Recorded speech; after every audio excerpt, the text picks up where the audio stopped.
নমস্কার বন্ধুরা, আজকে এসেছি আমি। মেয়েরা উইদাউট বরের সঙ্গে যখন বাপের বাড়িতে জামাই ষষ্ঠীতে গিয়ে হাজির হয়, তখন পাড়ার কাকিমাদের অনেক ধরনের প্রশ্ন থাকে। সেই প্রশ্নের সম্মুখীন যখন আমরা হয়ে যাই, সিচুয়েশনটা তোমাদের কাছে আমি তুলে ধরার কিছু চেষ্টা করছি। কি রে, কেমন আছিস? ভালো আছিস? কবে এলি? ও আচ্ছা আচ্ছা আচ্ছা। কখন এলি? কখন? আচ্ছা আচ্ছা আচ্ছা। জামাই এসেছে? আসেনি?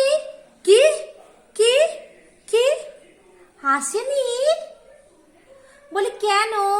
জামাই আগের বছরেও আসেনি, তার আগের বছর আসেনি, তার আগের বছর আসেনি, এবছর আসেনি, তারপর বছর আসেনি, পরশুদিন আসেনি। কি ব্যাপার বলতো?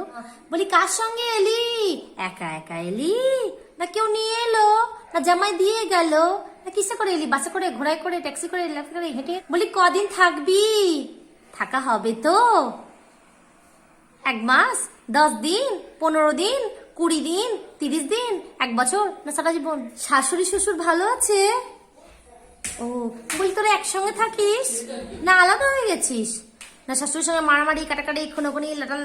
বলি আমাদের মেয়েটার জামাইটা না সঙ্গে করে নিয়ে আসে, সঙ্গে করে নিয়ে যায়, একদম ছাড়ে না। যখনই আসে তখনই আসে, যখনই যায় তখনই নিয়ে যায়। বলি একদম ছাড়ে না, পিছু ছাড়েই না, ছাড়েই না, ছাড়েই না। ও শাশুড়ি শ্বশুর তো একদম আসতে দেয় না জামাই ছাড়া। বাজার করতে গেলেও জামাই, বাপের বাড়ি গেলেও জামাই, মাসির বাড়ি গেলেও জামাই, পিসির বাড়ি গেলেও জামাই, হাগু করতে গেলেও জামাই।